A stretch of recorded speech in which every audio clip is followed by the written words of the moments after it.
Okay, so let's see.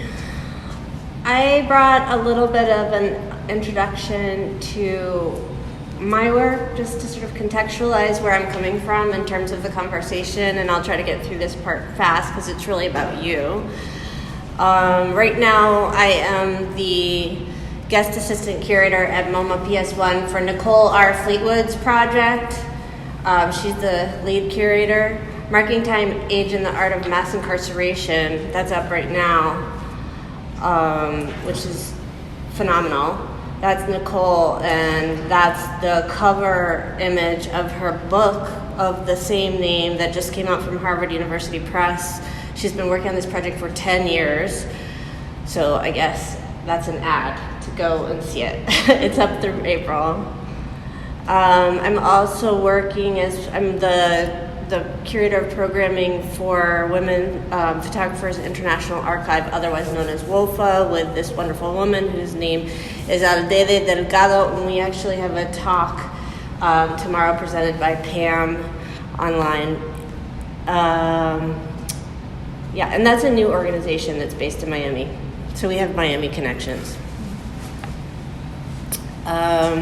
I saw that you might make reference to Mendieta in our talk, and I'm a huge Mendieta fan, of course, and this was my show at the Sugar Hill Children's Museum, which is a new museum in Harlem, where I've done 5 projects. And it was pretty exciting to discover that Anna actually worked a fair amount with children as equal collaborators. It's a small show, but it was pretty potent, I think. And this is just to give a sense of sort of what I usually do. This is a social practice artist work that I presented by Marisa Moran-Jan, El Bibliobandido, The Story Eater, which is a 10-year-long literacy movement that started in El Vital, Honduras, and has spread out internationally. And she basically worked with the people in El Vital to invent this Santa Claus-like character that children there believe in, and he's ravenous for stories. So to save their towns, they have to hurry up and make books for him when he comes once a month, and so they pass it down one generation to the next. It's pretty amazing. And this was an installation about that we made together at Sugar Hill. This was a project when I was at the Bronx Museum where Judy Wertheim made a nail salon with acrylic nails printed with works that she selected from our collection, but that the public could come in and they could curate a selection onto their nails, like that. And Tina Segal's, I also work at the Guggenheim Museum. I'm a freelancer, so I work all over the place, and I'm pointing this out just because he emptied out the museum, and it was, you're not even supposed to take photographs of his work. I'm sure you all are familiar with Tina Segal's work, so I won't go into it too far, but that was a really exciting piece that I get to work on there a little bit, where you would come into the museum and you would have a conversation on the first ramp with a child, and then on the next ramp with a teenager, and then on the next ramp with a young adult, and then you kept going up in age until you got to the oldest people on the oldest ramp, and you were talking about the idea of progress and sort of problematizing it. And Consuelo Castañeda is an artist who I got to show at the Miami Art Museum, which is now the Perez Art Museum of Miami. And she was a leader of the Cuban 80s generation, and I got to Miami at the same time as the Cuban 80s generation and sort of came of age with them. So let's start talking about that's where I'm coming from. So I am less used to dealing with formalist objects, but that makes it really exciting. Okay. But I don't know if do you find them do you consider them to be formalist objects? I do consider the form a lot, and the importance of the form in certain objects I think are crucial. Are they formalist?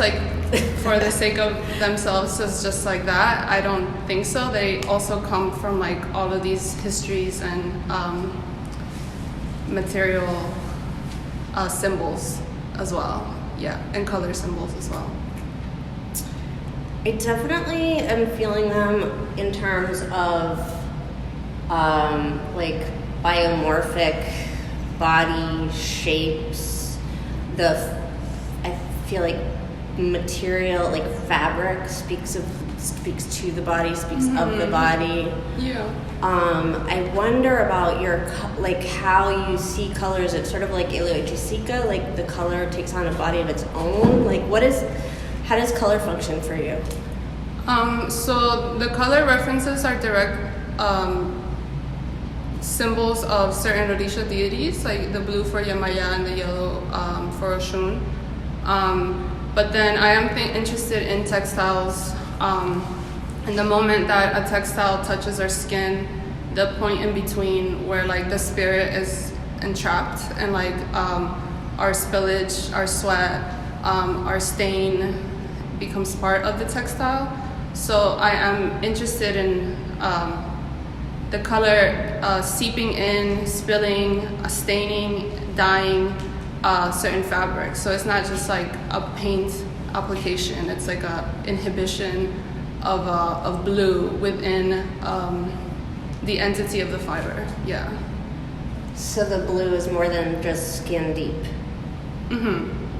And so does it matter to you, like, if the fabric is new or recycled, upcycled, whatever you want to say? Does it matter to you, like, the source of your materials, like your pigments? Yeah, well, I'm thinking a lot about the pigments right now in, like, natural dyes, so stuff that I could find at home, and, like, gardening and, like, with plants. So that matters. But I think in terms of the textile, I am interested in textiles that are bought and found that are stuff we wear. So satin, linens, silks, cottons, everything that constantly denim, like, comes in touch with our skin on a day-to-day basis. All of those that you just mentioned for me, like, resound with historical associations, connotations of class. Yeah. And maybe place, geographies, like, I mean, cotton. Right. It speaks of history, the history of slavery. Yeah, right? yeah. For me, and satin sounds like sort of European royalty, maybe, or so I wonder, like, so you're into all of these symbols that the fabric, or denim, right, has a whole long history that we could unpack, right? So you're interested in bringing up all of those histories as well. Yeah, definitely. Like, this centerpiece here is a cotton spandex, and I'm also definitely thinking of like the Bahishupa spandex and like tight clothing worn in warm weathered regions. So yeah, I'm thinking of all this stuff that comes into contact, and like, you know, the class symbols and stuff. I mean, that the fact that you brought up like climate and clothing, I think really fits in with something that I've used to think about a huge amount, which is what I used to call the corporeal intelligence. Like, in cold climates, I grew up in a cold climate, and like there was such a separation, like especially in the winter, right? You're all bundled up and it's just your face that's showing, and it's sort of like a symbol of the very head-centered culture, like the brain-centered culture, and the sort of covering up of the body in our culture, right? I mean, our culture, my specific family culture that I grew up in, right? And then I moved to Miami, and like and I lived in Brazil, I lived in Argentina. I mean, Argentina was also cold, but in Rio, like, there was just, like, literally you could see the connection between brain and body. And so, I mean, I could dive deep into that concept. It basically was an idea that, like, conceptually, people have projected the brain onto the northern hemisphere and the body onto the southern hemisphere, but there are ways in which our body understands things better than our brains. Like, if you think of architects and how they understand things. It's first an embodied understanding, and then they have to translate it into a brain understanding. So there's sort of a questioning of that hierarchy as well as the global north-south. Anyway, I don't know if any of that resonates with your work for you, if that's just like my projection onto it. No, I mean, I think it's, I'm reading right now a book called The Body Keeps the Score. But yeah, the body does capture our experiences, our traumatic experiences and our non-traumatic experiences. And it definitely affects the way we rationalize our lives and experience our lives and our emotional understanding, for sure, based on just even one scar can affect us so much. So that's taking it into the emotional. You've also mentioned the spiritual. I guess I'm also thinking just about phenomenology, which has its own geographical history and its own sort of colonial history, of how, I believe it was Hegel, sort of did some cultural appropriation of Buddhism from South Asia. I have to do more research on that, so that's a very loose reference. But I'm interested in that right now, sort of unpacking the history of phenomenology. But I guess I was thinking of Elio-Tisika. Okay. And you have, should we go through some of the historical references? Yeah. All right, let's go to him first, and then we'll go back through some of these. How about that? Yeah. So Elio-Tisika, whose work is up right now. Where is it? It's somewhere in Chelsea. I want to say it's, I don't know, it's in Chelsea. It's one of those big galleries. Lisa, I think. Oh, you're checking, thank you. But this is not the show that's up right now. Yeah. Well, why don't you start off by talking about why you chose this image in connection to your work? Well, this image in particular I chose because I'm really interested in this tent space and the housing spaces created, but also the ability that Elio... Listen, gallery, thank you. Oh, okay. The ability that Elio had to transform exhibition spaces and white cube and institutional spaces into another realm, and that's something that I'm always thinking about, the in-between between the studio and the shrine, and the viewers for both being able to experience artwork for both the studio, the institutional, the museum space, and the shrine, and the street, and the community. And I also like the little hidden gems everywhere in the exhibition, whether it's with the plants, the parrots, a stone. I have an image of a piece that's at the show now. It's an embroidered blue piece of fabric with little spells and little punching sentences everywhere. And I really love that attention to the space in his work. Yeah. And I noticed that you used the word shrine in your artist statement, and I'm curious, is that the same for you as an altar, or it's different? I would say an altar to me, I think about more of Western beliefs. And a shrine is something that you can make from your own being, doesn't matter what you believe in. A cult for your studio, you can have a shrine in your studio could be a shrine, sort of vibe. Yeah. How would you say it in Spanish? Oh, that's interesting, because in Spanish is altar. Right, that's what I was thinking, altar. That's interesting, yeah. That's interesting. I'm just curious. I mean, this is ofrenda could be too, because an offering. Yeah. But I'm trying to think about the spaces that I have been in Cuba. The space of my padrino, my babalao in particular, he had a whole room that was a shrine. It was not just a corner, it was a whole space dedicated to this thing. And I don't think he called it altar. Right. I think he just called it the room. Right. Yeah. So thinking about that, yeah.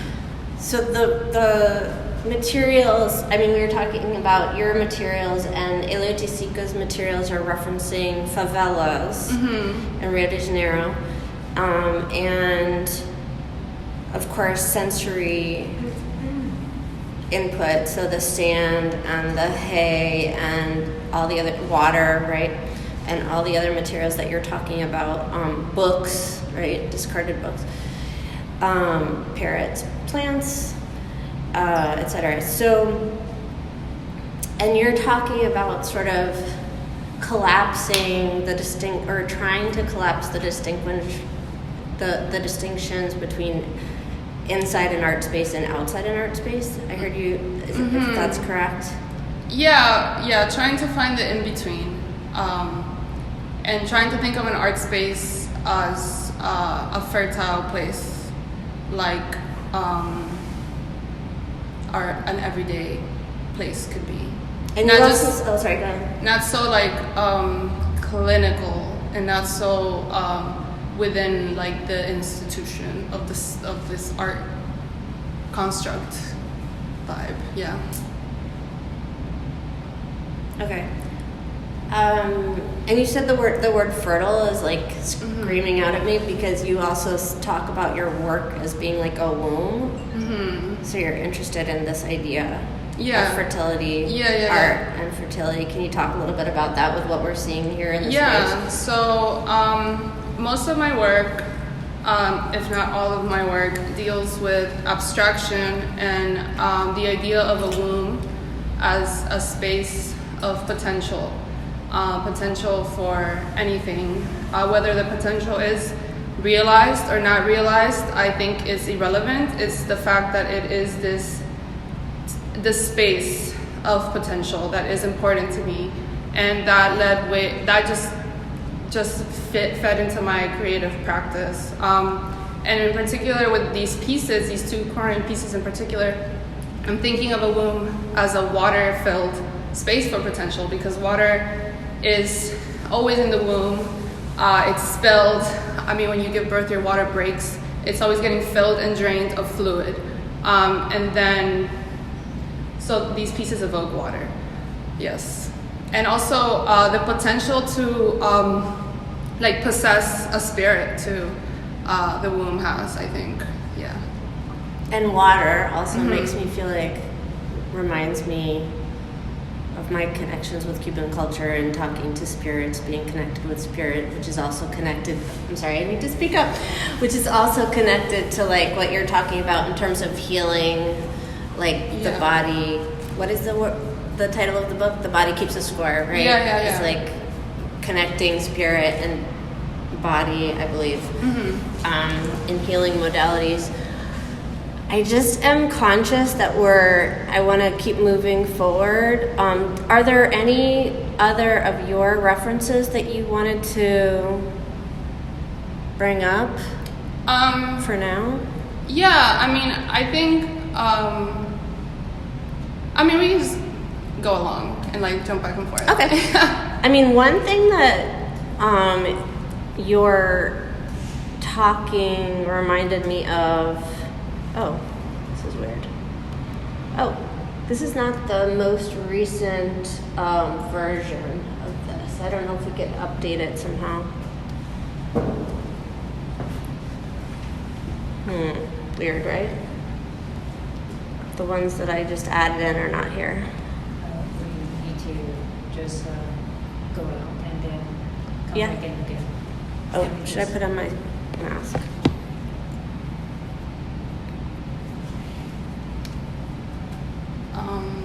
Thank you. So which one? Yeah, thank you. Yeah, that's better. And then just present. Yeah. Thank you, Lulu. I mean, so you said water, and you've been talking about some Afro-Cuban references, and I wonder how you see your work related to Maria Magdalena Campos Ponce's work. I love her work. I see a lot of connections. I know she does a lot of work with Yemaya and the water. I see the relationship. I think it's like a constant needing to like create a mark, like for the body to create a mark in space that I think we share in common. Yes, I can also dive into like the Yemaya connection as well. I don't know how, there are a lot of, who knows how many people are watching, so maybe someone's not super familiar with Yemaya. Maybe you go into that a little. So actually this piece here is called Regla. It's called Regla after La Virgen de Regla. And La Virgen de Regla is the Catholic syncretist name for Yemaya. Yemaya is the Yoruba Orisha deity of the ocean. She is the ever-expanding womb of the ocean. And the ocean has the ability to kill, and the ocean has the ability to give life. The ocean is very tumultuous. So Yemaya, a lot of Yemaya objects are usually widespread fans to like cool her down, to cool the water down, because she's very temperamental. And the Yoruba divination system comes from Nigeria, and it was brought to Cuba, to Brazil, to the Caribbean, and to America through the Middle Passage and the slave trade about 500 years ago. And it was an oral history, so there was no books. It was through descendants, and descendants of Orishas, who became people. The Orishas are deities who became people, and those people came to the Americas and brought their oral history. And in Cuba, the syncretism of the Catholic Church with the Yoruba divination system, for the sake of survival, because African slaves were not allowed to keep their beliefs, it became codified, and Yemaya, this ocean deity, became identified as a black virgin dressed in indigo, and that's how we understood who she was. And then in Cuba in particular, the belief is now called Lukumi, which actually, after taking a Yoruba class at Yale, a language Yoruba class means a good friend. So it's interesting. And in Brazil, it's called Candomblé, which is another iteration of the same belief system. And in every space, the practices change and the objects change, but the core belief remains the same. Like Yemaya is always Yemaya, Yemaya is always blue, Yemaya is always the ocean. But the codifiers and the shapes change place to place. I just watched an amazing talk by Jasenia Serrier, who I think you said was hoping to come. And she's an Afro-Cuban scholar who talks a lot about mythology all over history and all over the map, but in this particular talk she was talking about Afro-Cuban religion, and she was saying how she actually questions the term syncretism, which I thought was super interesting, and someone asked her why, and she said that actually it's really just African. I obviously to be able to practice the traditional Yoruban religions, the people had to hide them behind the Catholic saints. But she's just saying that the African part of it was much more powerful. And what survives is is the African part that's much more powerful. Yeah. Than like an equal syncretism of Yeah, the two parts.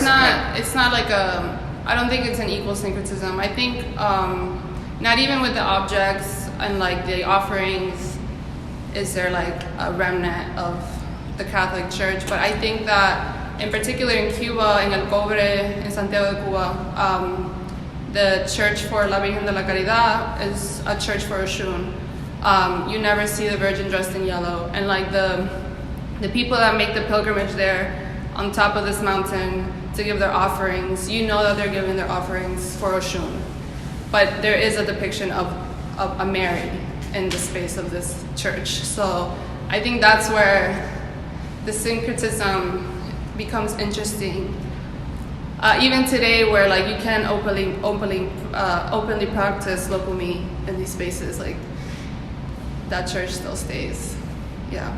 I feel like it would also be interesting to talk about gender in Yoruba-based religions in the Americas, but I also want to keep an eye on the time.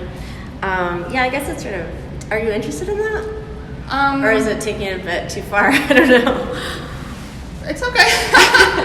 Like, so obviously, like, Imaya and Ochun are the two clearly female deities, and like most of the women I know who are Cuban or Cuban American, they're like, because they're the daughters of one of these two deities, but there are also deities that are non-binary. Right.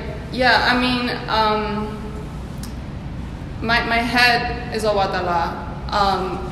So my deity is not female, but there is like deities that do change genders, and it's also like kind of, I mean it's kind of like a conversation that can go in like the more anthropological side, because in the belief system it's usually the babalao that has most of the power, and women can't ascend to become a babalao. So there is a lot of like issues, like in any belief system as well. Yeah. All right. Well, and you're referring to this anthropological piece, and I really want to get there. So let's go there, and then we can come back if we have time to more art historical references. So there was this exhibition that you and I talked about on the phone, and we both had this as a reference. So this picture is an installation shot, a documentation of the exhibition in its first iteration at America Society a few years ago. So that's the title, Lydia Cabrera and Edouard Glissant, Trembling Thinking, and the curators are Gabriela Rangel, Asad Rasa, and Hans Ulrich Oberst. And then the show traveled and expanded with the addition of the curator Rina Carvajal at MOAD in Miami, and they changed the title to Where Oceans Meet, interestingly. And I thought this the frieze blurb was super interesting. The post-colonial theorist who changed contemporary art, Where the Oceans Meet, looks at the creolizing of cultural influences across continents through the lens of Edouard Glissant and Lydia Cabrera. Do you want to talk about why you were interested in the show before I dive into my idea about it? Well, I mean, I actually never saw the show, but I am interested in the work of Lydia Cabrera. And of course, Glissant. I always think about like this thing I read of his that talks about like I'm gonna butcher the quote, but thinking about like Caribbean people as only understood through poetry and not science, because our identities are so mixed. And fluid. And Lydia Cabrera, when I first started actually going back to Cuba and practicing the lokumi more with my babalao in Guantanamo, I would come back to the States and come back to a region like New York or a cold space like Connecticut and feel so like detached and kind of just like want to know more. And it is like difficult to find the written down like explanation of the lokumi. And so this book, El Monte, which is like the book of spells, was really, and also she has another book called Oshuni Yamaya, was actually really helpful. And then she also has another book, which is the Lokumi Dictionary, which is also even helpful because I am thinking about like languages and like hybridity and creolization of form and creolization of language. So that's kind of like where I come in with it too. Yeah. And I have this book, El Monte, because living in Miami and being close to a Cuban community there, I think I was very invited. Like, I think because I spoke Spanish pretty well, like with very little accent, I was invited really deep into the culture, like into Afro-Cuban ritual. And I was always just very conscious that, like, I wanted to be respectful and give space. Mm-hmm. So, like, I said no. Yeah. Like, I'm not going to go inside that ritual. But it was always interesting sort of navigating that line. But my closest Cuban friend gave me this book and was like, this is our Bible, sort of.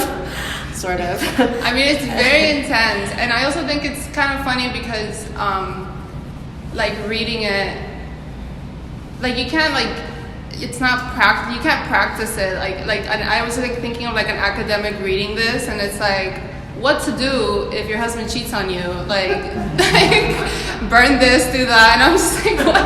Like, yeah. I think from my perspective, I think you were talking about earlier in reference to your work, like or even mentioning Ilya Tisika's work and how there are plants in it. Yeah. And you said garden, that your work is fertile like a garden, like something can grow out of it. So this work to me is like talking about the plants in Cuba that are specific to Cuba and what their magical properties are. Yeah. And also health, like medicinal properties. So anyway, this, the woman, so she's white. Lydia Cabrera is white, and you can see her in this picture talking to Afro-Cubans, Black Cubans, and so this book is kind of anthropological in nature, so it's like her knowing all of these secrets and turning them out into this book. And I think I've become more and more critical of that over the years. Are they really her secrets to give?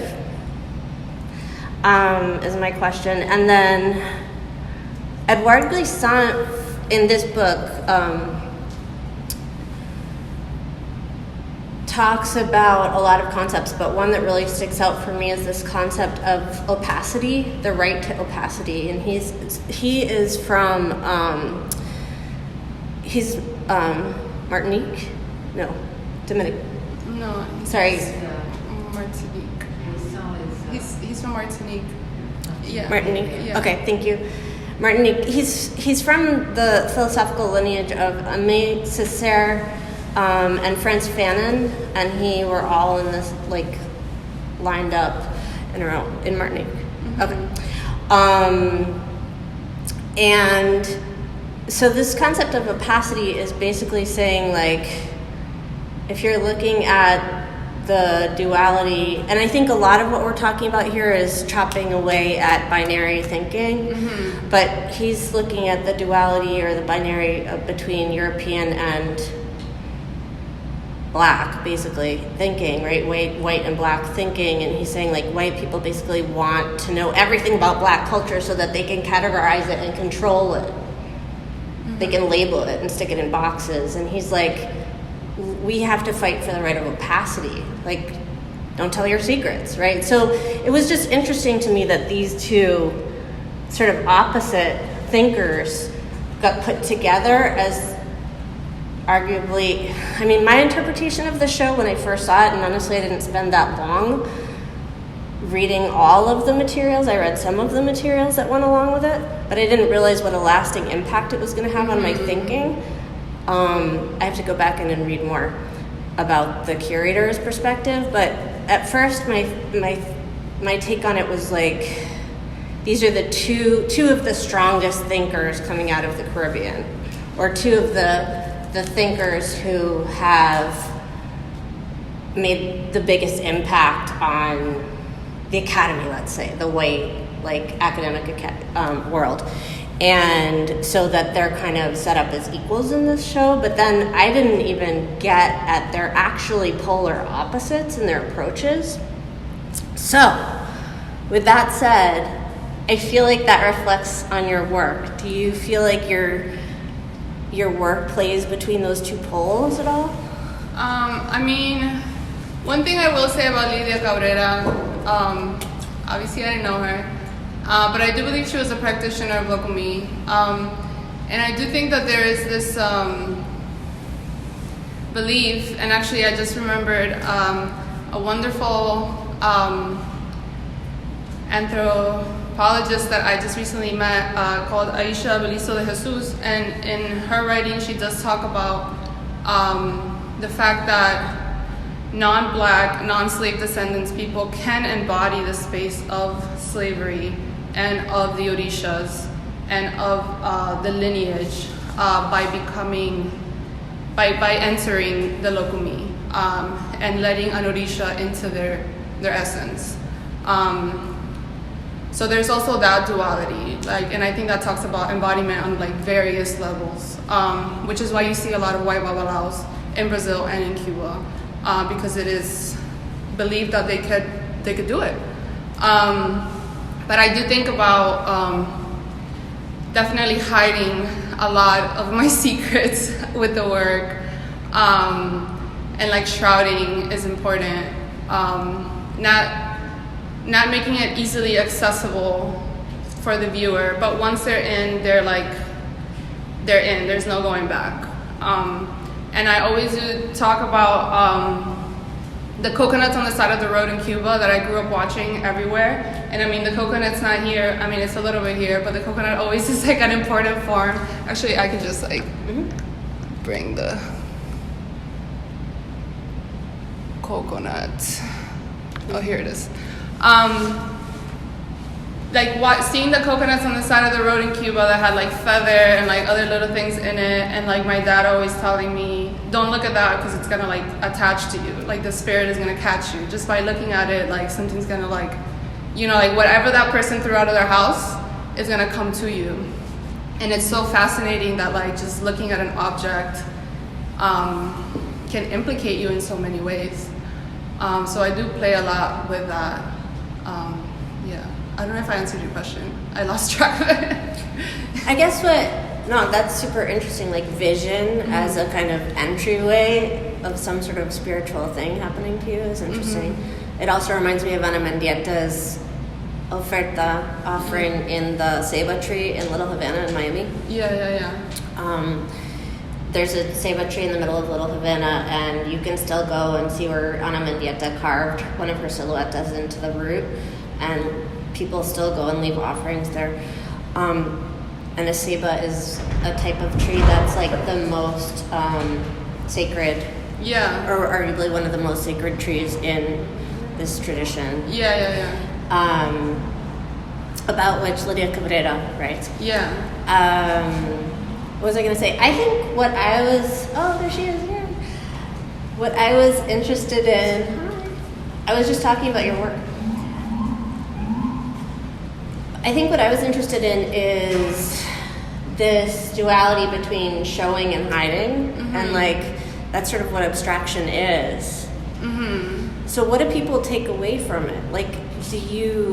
How much do you say? How much do you want to say? Have you been sort of... Is there tension between exposing what you're really trying to get at or not exposing it? I mean, I think everybody can relate to the body. Everybody can relate to spillage. Everybody can relate to weight and density. So I think I want the viewer to be embodied and to embody these objects that are already embodied by something else. And that's my main goal. The research, the practice, that's just once it's I want to make a spider web, and once you're in the web, you just are stuck in there. But you first have to enter the spider web. And I try to allow the viewer to enter it through form, and through this one-to-one with their body and their physicality. Yeah. So how does the viewing context change it? I mean, it must be so vastly different if you show this in Miami or if you show this in Connecticut. No, for sure, definitely. Yeah.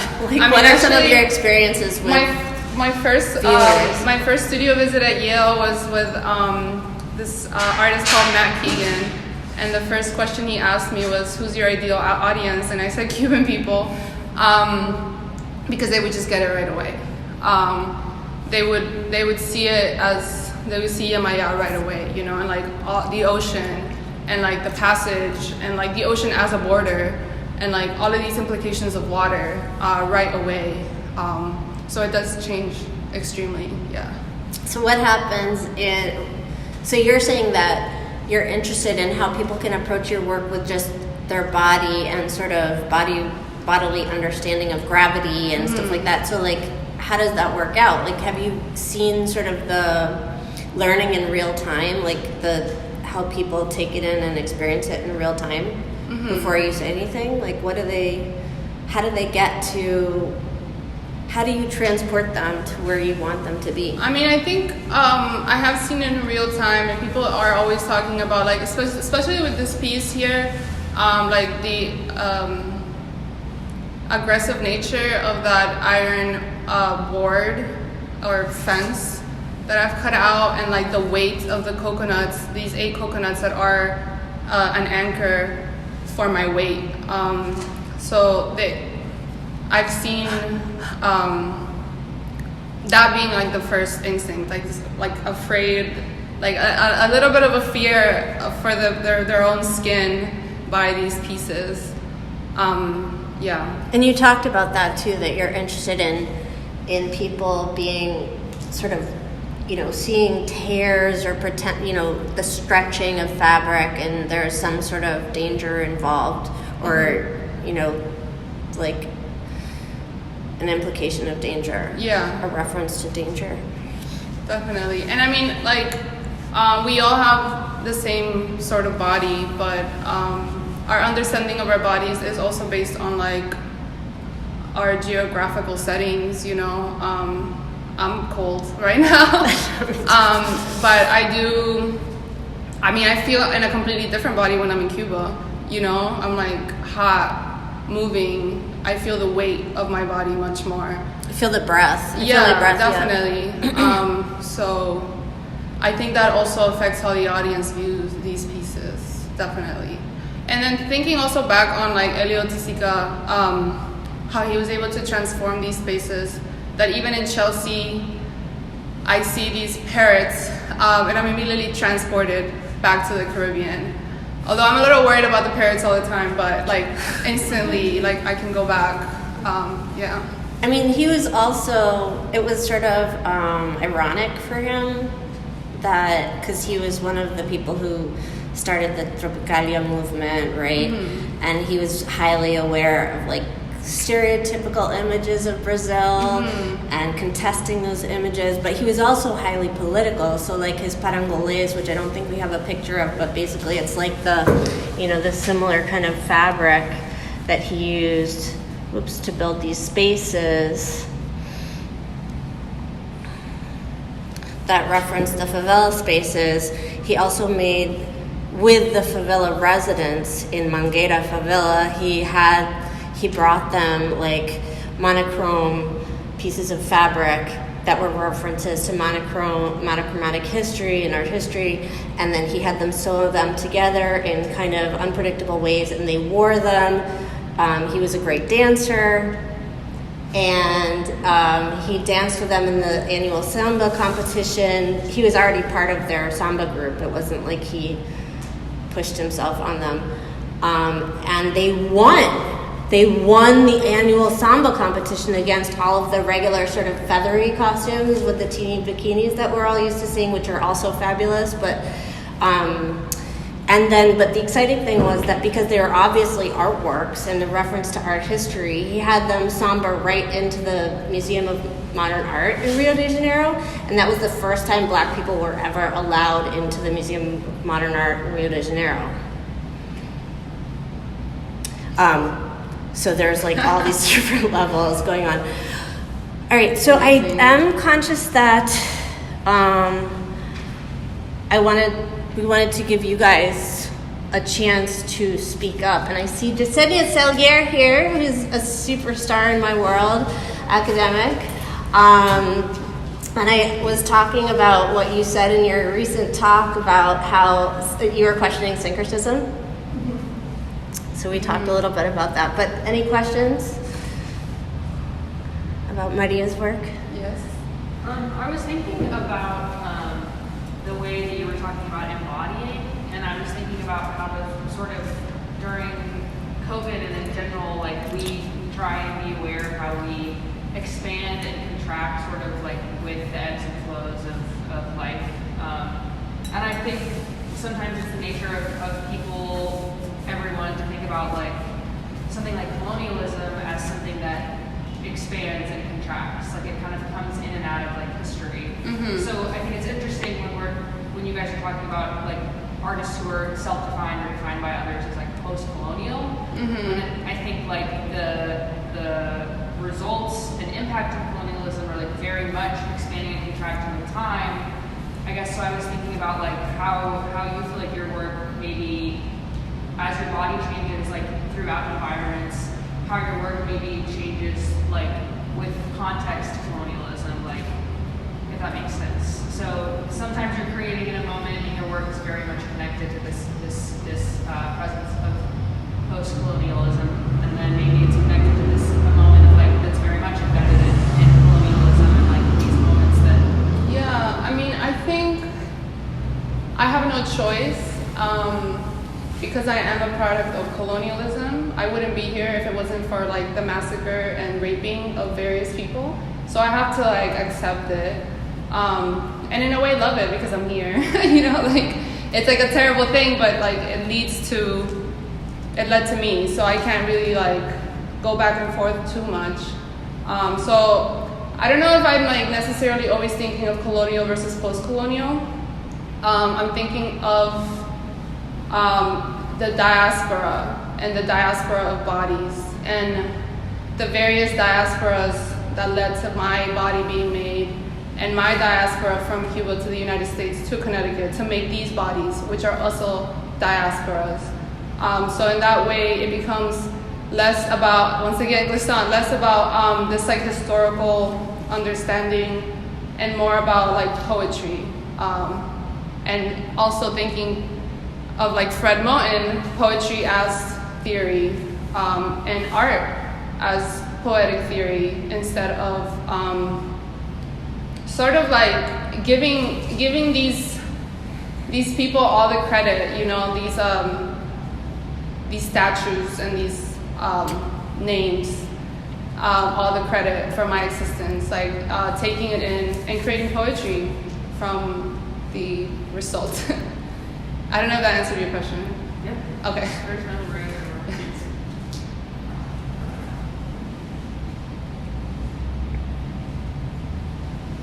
Were there other questions or comments? Well, I arrived really late, but I was like receiving your work through the web, and now right here, and so I missed the first part of the conversation, but I wish you to talk or reflect on the place of precarity and memory, in your work. Yeah. I think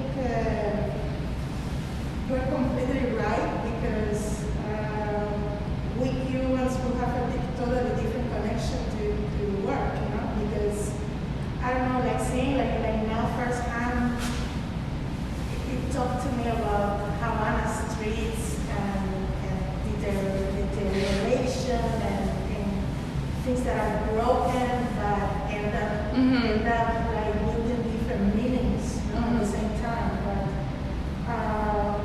But seeing this in the middle of New York is completely different because this is a culture of, I don't know, consumer culture that the old things tend to be, you know, outcast simply now and very fast. So I don't know. I'm curious now. One more time, is this an intention on your work? Is this related to your Cuban experience and you know the last decades, you know, were particularly hard, you for Yeah. the economy. I don't know. I just want you to Yeah, I mean, personalize a little bit about I do think memory is important, and I think a lot about assemblage, and like like in Cuba you have to make do with what you have. Like I remember the stairwell to my house was made out of like a gallon,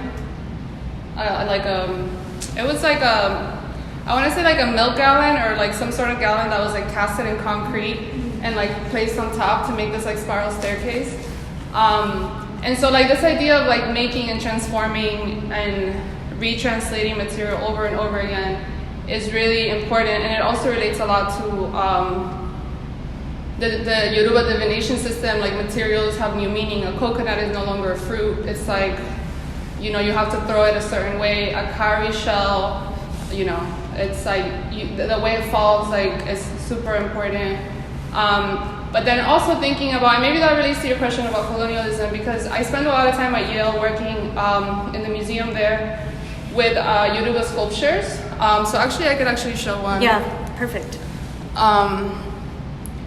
Working and researching the provenance of the works of Bangoyo Odowa, who is a Yoruba carver from Nigeria. And I was always really shocked in the way that these sculptures, which are meant to embody a being, so this one is Elewa Ishu, like meant to embody a being and meant to be cared for and fed and bathed and constantly ritualized. What happened to them when they were in glass cases and storages? Like, did they die? Were they asleep? Like, what happens when the viewer looks at them? And then I think a lot about that in relationship to showing work in this white cube New York space taken out of like the Cuban context. Like, what happens to my work? It's something I'm still thinking about. Like, how do I like enact it like Elio Tisica did? But how do I also talk about like the activation and activation of certain animated objects? Yeah.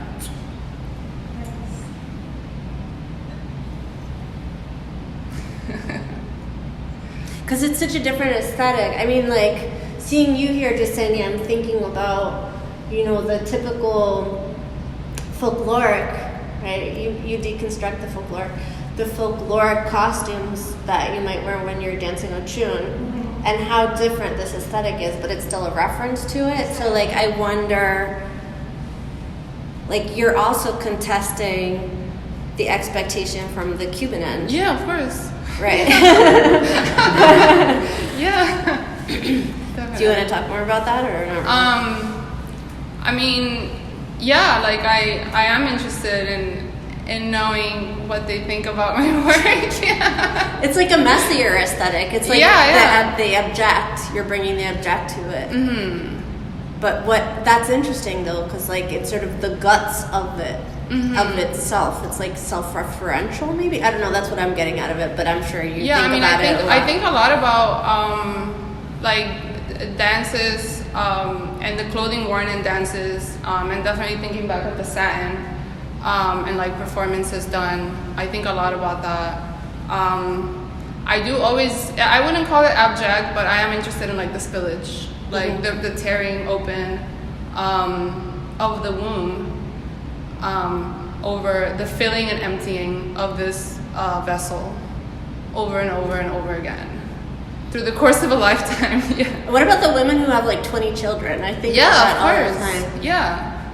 I mean, that's actually something that comes up for me all the time. Does feminism exist in a Cuban or Cuban American context? I mean, I also think of the women who have no children. And Oshun, for example, is a shriveled womb.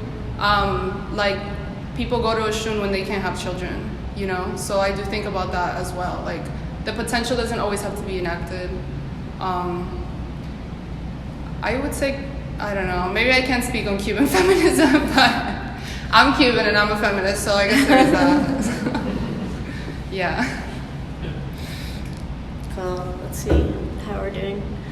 Our time is almost up, but are there any last minute questions or comments?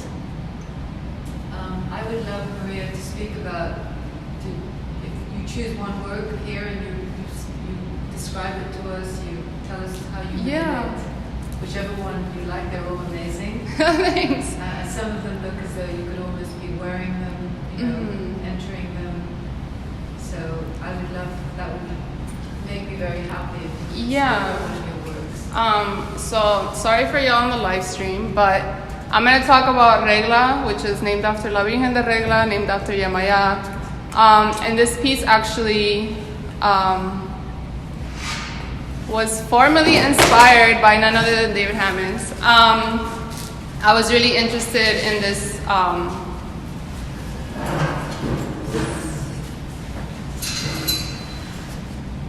Okay, I was really interested in this like circular shape of assemblage materials with the center spillage and weight by this piece,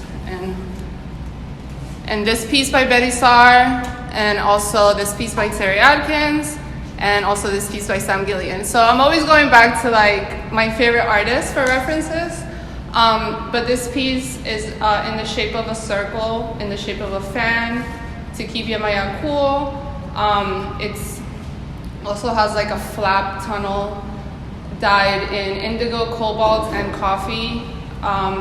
And I'm just thinking of water coming down. And also this what you mentioned about shrouding, because the painting is hidden away in the tunnel and nobody can actually view it.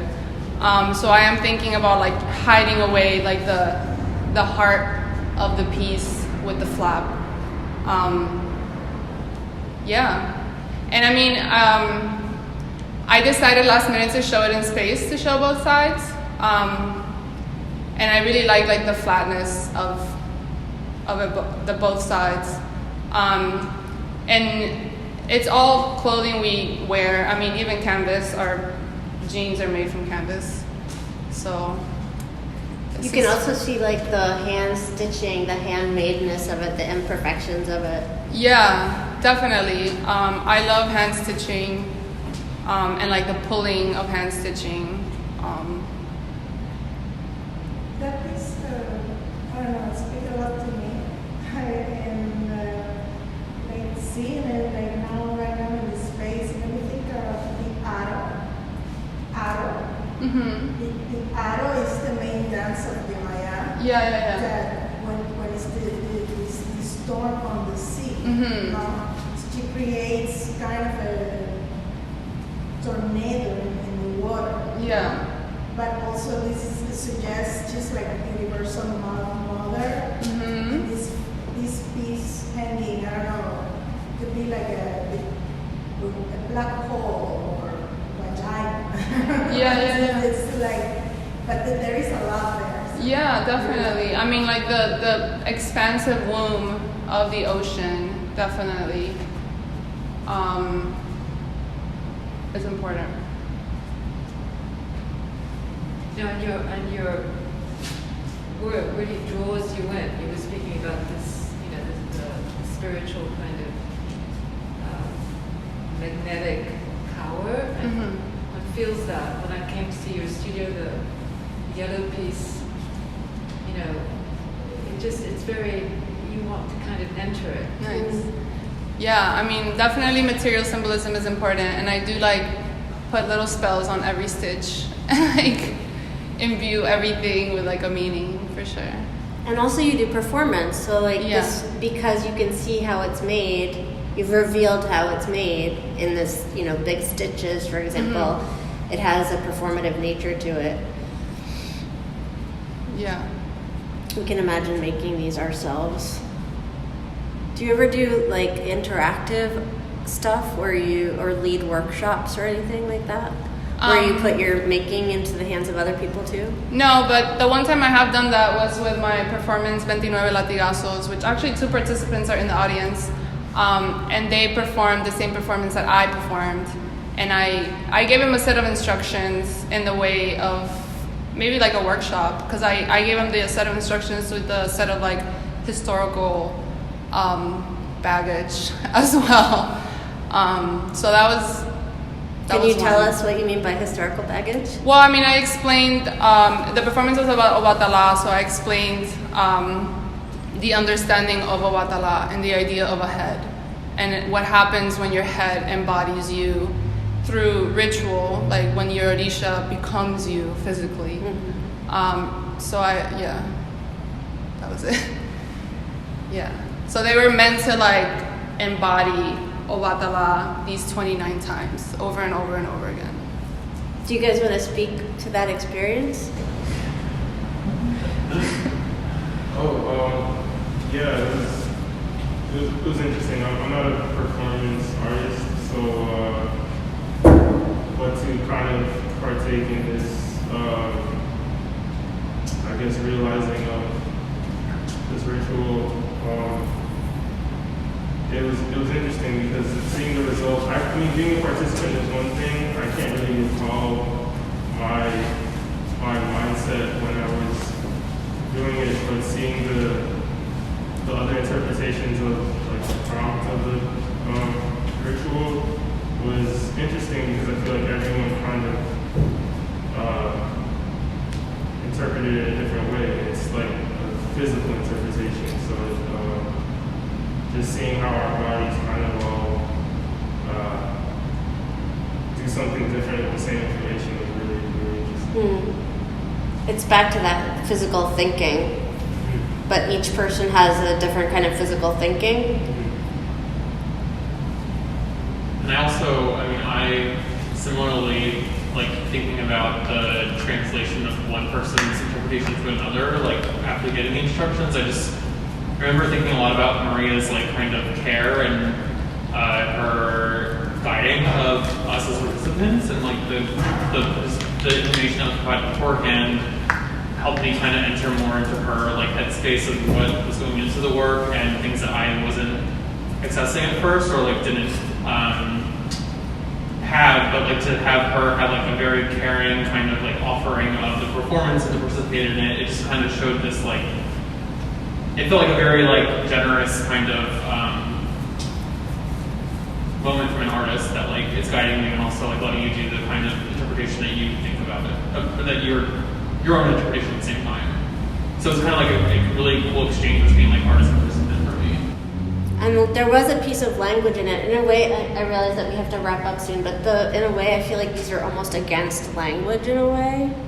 Like they're presenting their own kind of language, but there was language in your communicating of these instructions. And then I wonder if your bodily interpretation that you're referencing was it interpreted into like, could you speak about what your interpretation was, or was it literally an embodied interpretation? Like, did that interpretation stay in your body? Yeah, I mean, I think I've done it twice.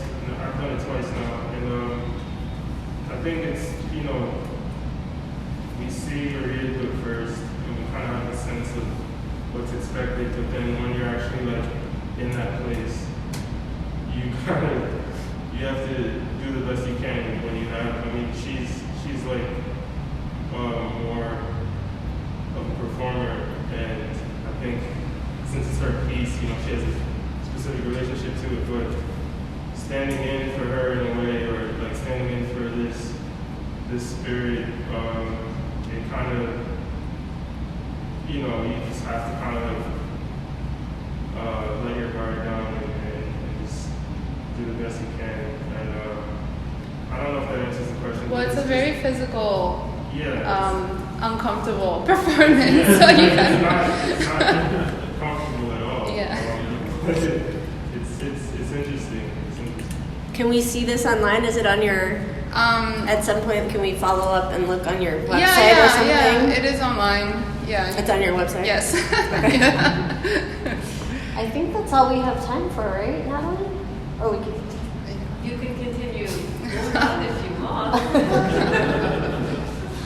I'm really up to you.